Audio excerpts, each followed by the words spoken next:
try to make sure that every now and then you are writing complete implementations yourself.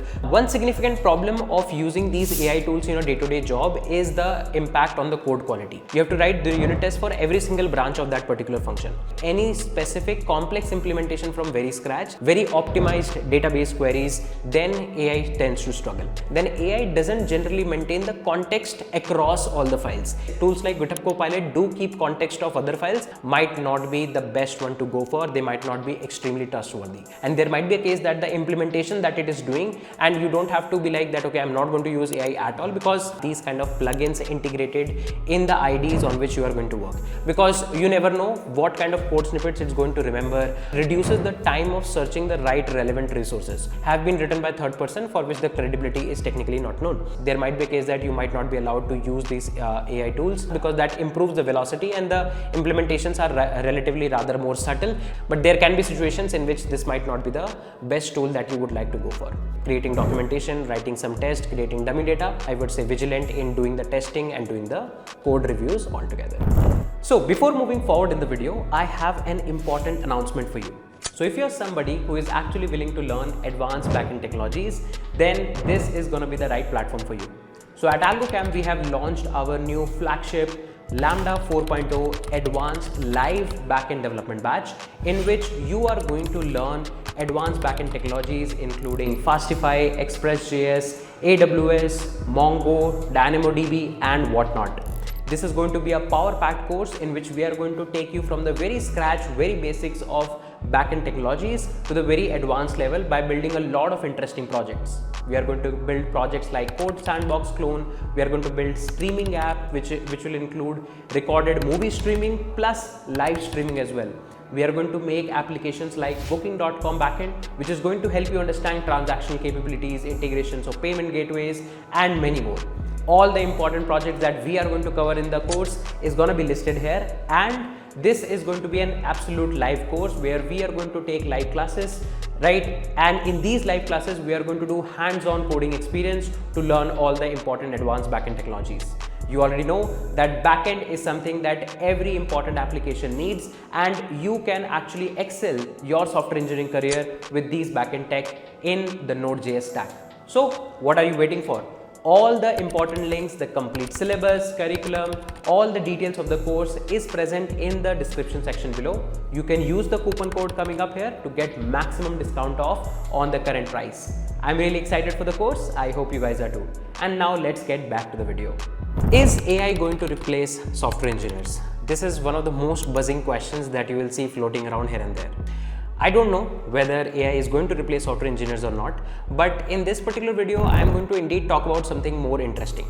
Nowadays, you will see that people have actually integrated some really interesting AI tools in their day-to-day coding work. A lot of IDEs like IntelliJ, VS Code, etc. provides you dedicated plugins with which you can integrate tools like GitHub Copilot and then improve your productivity a lot.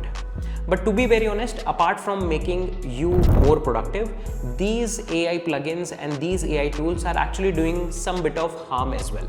So in this particular video, I'm going to talk about how these AI tools are not the best thing as of now available with respect to what are the harms that they are going to do in your day-to-day dev work, plus how they are going to also impact your interviewing skills as well if you are going to interview for software engineers. So without any further ado, let's just start. But before starting the video, if you have not yet subscribed to the channel, do consider subscribing it. We are going to put some really awesome content up ahead. So let's just start. Now, what you will see nowadays is that a lot of students and a lot of working professionals have integrated AI tools in their day-to-day coding IDs. Now, with respect to this integration, these integrations actually make you more productive, and with lesser amount of time you are able to write more code. But the problem is that you actually lose the muscle memory of all of those interesting code snippets that are very frequently used. And because of the fact that AI does a lot of auto completion for you and you just have to focus on the core logic, a lot of people actually tend to forget a lot of language related nuances, and this can impact your interviews as well. For example, let's say you are giving a low level design machine coding interview. If that machine coding interview happens on your local machine and you are allowed to use a local ID, you are in a good shape. But think about it. If you are on platforms like, let's say, CoderPad, or let's say similar kind of sandboxing platforms where you don't have these AI tools and AI plugins integrated, then a lot of people actually face a very hard time, because they have actually forgotten a lot of language nuances, because they rely too much on the AI code completion altogether. When you have to write the complete functionalities, the complete classes and everything, then it becomes a very much pain to them during an interview. A lot of time, let's say if you write a class, then very easily Copilot can write the getter setters for you, write the builder implementation for you, write the constructor for you. But if you are on online platforms like CoderPad in an interview, then you have to write all of those getter setters, all of those builders, all of those constructors yourself, and that takes a lot of time as well. So this is not just impacting what type of code you're writing, but this can also impact your velocity during an interview. So it's generally a good practice to actually use AI for your day-to-day work, but let's make sure that you do not, I would say, rely on it too much, right? Try to make sure that every now and then you are writing complete implementations yourself, you are doing the system design of the product that you are building yourself, you are doing a thorough research on whatever code snippets you have used from AI, so that you do not face these kind of issues in your interview. Now, one significant problem of using these AI tools in your day-to-day job is the impact on the code quality. Now, what I have felt in my own opinion is that, let's say, if there's some code snippet that is already written and you have to write something very similar to that one, for example, a unit test. In a unit test, let's say you're writing unit test for a function, you have to write the unit test for every single branch of that particular function. So let's say if you have written 1 or 2 unit tests already yourself, then AI will be able to read those unit tests very easily and write more tests on top of it. Those situations are very good with AI. But let's say if AI has to write any specific complex implementation from very scratch, then it doesn't tend to perform a lot good. There have been dedicated studies which actually prove the fact that the amount of bugs that get introduced because of AI writing the code has been significantly high. Yes, they can be a really good tool for doing something very layman kind of a job, but whenever you have to write some really core implementation, some very optimized database queries, then AI tends to struggle. Apart from that, in very huge code bases where you probably will be having thousands of files altogether, then AI doesn't generally maintain the context across all the files. If it has to write an implementation, it tends to write duplicate code again and again. Like, for example, there is a utility function and you have already written that utility function somewhere else, right? But let's say now you have integrated AI, so AI might not be having the context of those utility functions. Yes, tools like GitHub Copilot do keep context of other files, but in very huge code bases, they tend to struggle as well. Apart from that, let's say there are some internal technologies that you are using for which the documentation is not that good available. Then also the AI implementations that has been given might not be the best one to go for. They might not be extremely trustworthy. So to ensure that whatever implementations you are relying on AI for, you have thoroughly tested them, you have written as exhaustive unit tests as possible, you have done integration testing altogether. One more important part that AI tends to miss is the performance aspect. AI tends to generally write code in a more general fashion, but based on the performance requirement of your particular project, it might not be tuned. And there might be a case that the implementation that it is doing is not the most performant implementations altogether.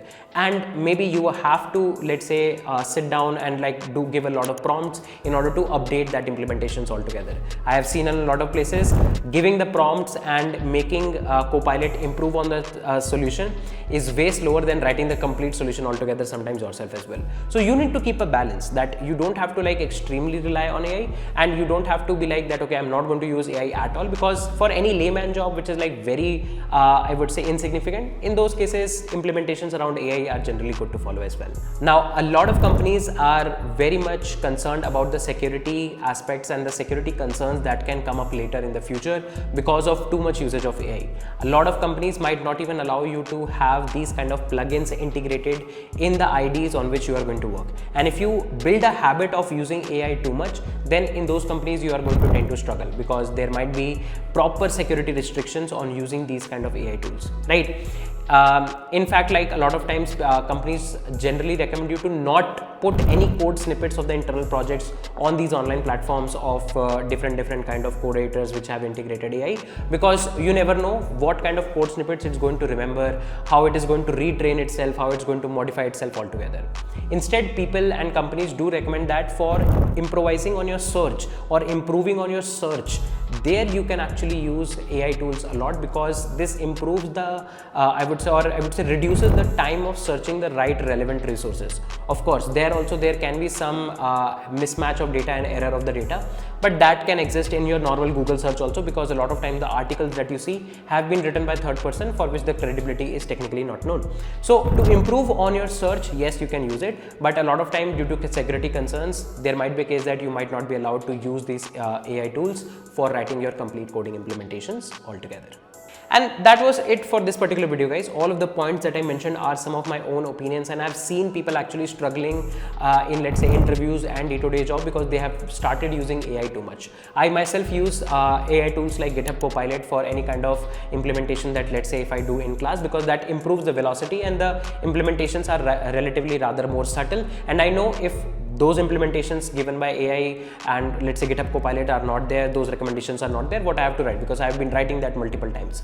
But there can be situations in which this might not be the best tool that you would like to go for. So use AI tools for different use cases like creating documentation, writing some tests, creating dummy data, but also make sure that if you're writing some core algorithmic implementation, you are more, I would say, vigilant in doing the testing and doing the code reviews altogether. That being said, let's wrap this particular video here. We are going to meet soon in the next set of videos where we are going to continue our discussion on tech and career. Till then, take care. Bye-bye. I'm Sanket Singh, signing off.